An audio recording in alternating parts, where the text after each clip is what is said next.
And welcome aboard the Space Shuttle Discovery. I'm Navy Captain Dave Walker, Naval Academy Class of 66.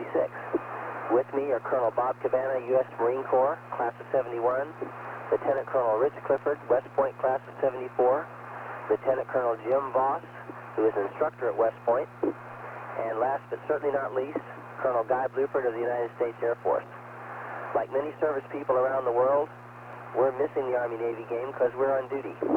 But we wish all of you well, and we're rooting for our respective sides. Go Army, beat Navy. Go Navy, beat Army. And Discovery Houston, we got a good play that time and beat Navy.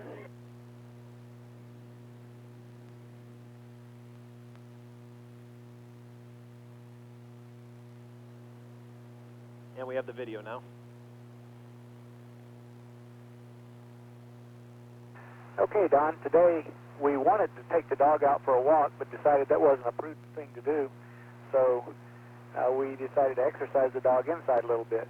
So Dave did a little bit of exercising. We're going to show you some of the exercise that he did, as well as Bob. And then we got a little bit on the visual function tester at the end. And we'll try to get you some more tomorrow if we can find a little bit more time in our day for doing video work.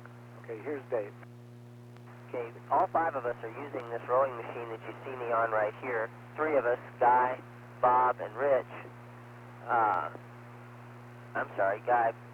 Rich, and myself are using it as a functional evaluation to see the different ways that we may be able to operate it and what it can do for us. Then we have two crew members who are actually taking medical data.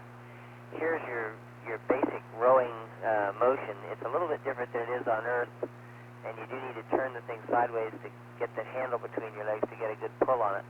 You can adjust the tension on it to get a real good workout, and you don't need to confine yourself just to rowing. This is kind of a rapid sprint-type rowing that gets your heart rate up really fast. You can also do strength exercises on it, upper or lower body strength exercises. Here's a lat pull, and again, depending on how you adjust it, that can be either pretty easy like it is here or considerably harder. You can do curls, and this is only one of the ways to do them. It just happened to be an easy way to demonstrate. And you can even do squats and presses with the rower. One thing we have learned is it takes a lot more room to use than we might have thought because of the way your body stretches out and because of the position of the pole. You have to be pretty careful not to hit your head. But with if there can be room made for it, it's a pretty easy machine to get a good workout on. And that's my part. We'll turn it over to Bob.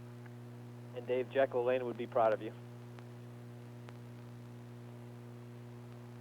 Well, as Dave mentioned, Jim and I are using the rower as part of a DSO collecting medical data on the effects of exercise on your metabolism.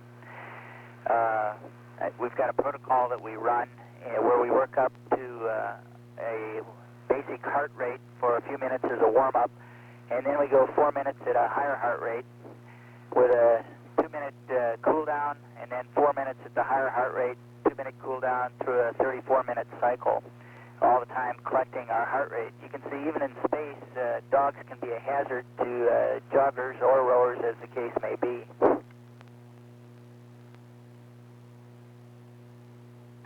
I didn't get a chance to exercise today. I was doing some other things like this visual function tester.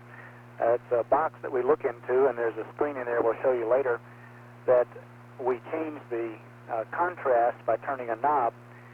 This visual function tester is used to measure vision performance in a spaceflight environment. It measures the contrast threshold and the directional perception as well as pattern perception. We want to look at the changes between the ground where we did data takes and here in space when we redo them again. And we do these every day to look at the effects on our visual performance in space. We do several different tests, and we'll give you a look at what the inside of the VFT looks like. Dave and I are doing this, and we take turns using the device, and the other person does the data recording. And you can see some of the different screens inside that we look at, each in their turn, to measure different aspects of the vision performance.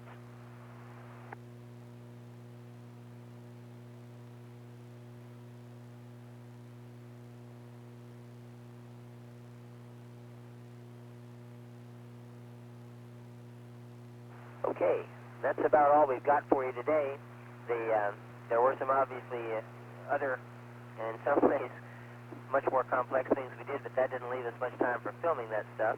We hope to get some more time for filming tomorrow, and we'll hope you can use what we've got here. And a good night to all. That was an excellent show, Dogs of War. We appreciate the production there. Thanks.